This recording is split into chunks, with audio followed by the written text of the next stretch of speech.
This is All India Radio. Please stand by for our next program.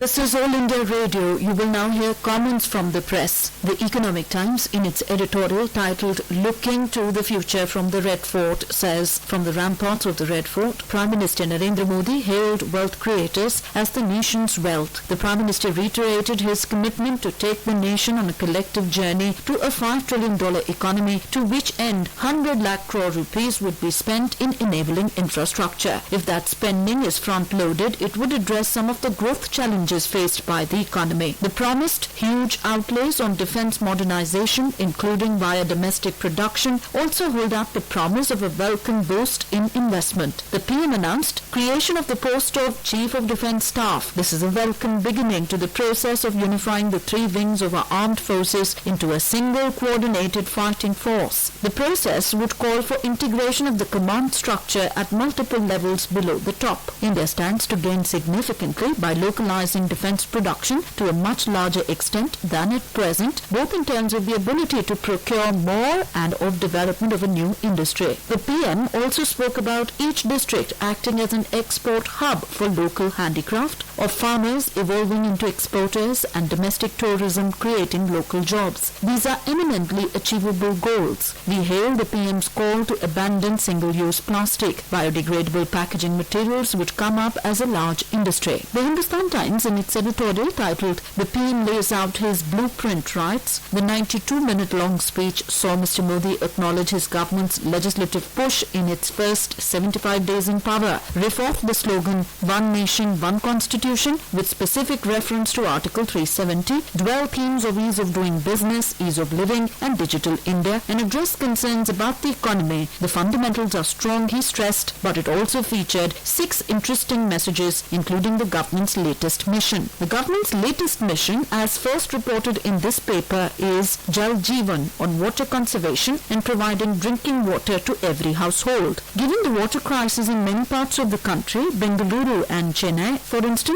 bore the brunt of water shortage this summer, this is a crucial intervention, one on which the PM said 3.35 lakh crore will be spent. Of the 5 remaining messages, one, the creation of a Chief of Defence Staff, was more on the lines of an announcement. Another, the economic potential of tourism is an opportunity, and it's likely, given Mr. Modi's popularity, that some will take up his challenge of visiting 15 tourist destinations by 2022. It's the 3 remaining messages that are most interesting, especially because they could hint at coming campaigns and pose intriguing questions. The first is on how India can ill afford a population explosion. The second is on the insidiousness of plastic. The third is on how India has to celebrate wealth creation and wealth creators. The Hindu, in its editorial titled Words and Deeds, writes, Prime Minister Narendra Modi, in his Independence Day speech, combined the familiar rhetoric with some fresh thoughts. He spoke at some length about the need for population control, water conservation, and plastic use regulation, indicating the importance that he attaches to these topics. Some policy measures, including the creation of a separate ministry, are already in place to deal with the crippling water crisis in India, which gets worse every year. Indiscriminate plastic use, along with the absence of effective solid waste management, has already caused such ruin to the ecology that mitigatory measures are required on a war footing. He also made the significant announcement of creating the position of Chief of Defence Staff, which could improve coordination among forces. His call for people's participation in all these, and also for development of tourism and local enterprises, was in the right spirit. His first tenure between 2014 and 2019 focused on the needs of the people, while the second one, which began this year, he promised would focus on meeting aspirations. Mr. Modi said his government has achieved in 70 days what previous governments could not in 70 years. He struck an optimistic note and said poverty can be eliminated and shall be eliminated. As it enters the 73rd year as an independent nation, India needs hope and optimism now more than at any moment in its recent past. The Business Standard, in its editorial titled Responding to Floods, writes, at the beginning of his Independence Day speech, Prime Minister Narendra Modi expressed grief on the loss of lives because of floods in various parts of the country and acknowledged the hardship being faced by people in those regions. He also highlighted that all efforts were being made by government agencies to bring normalcy. So far, at least 225 people have died in states such as Karnataka, Maharashtra, Gujarat and Kerala, and millions have been displaced. Those were the comments from the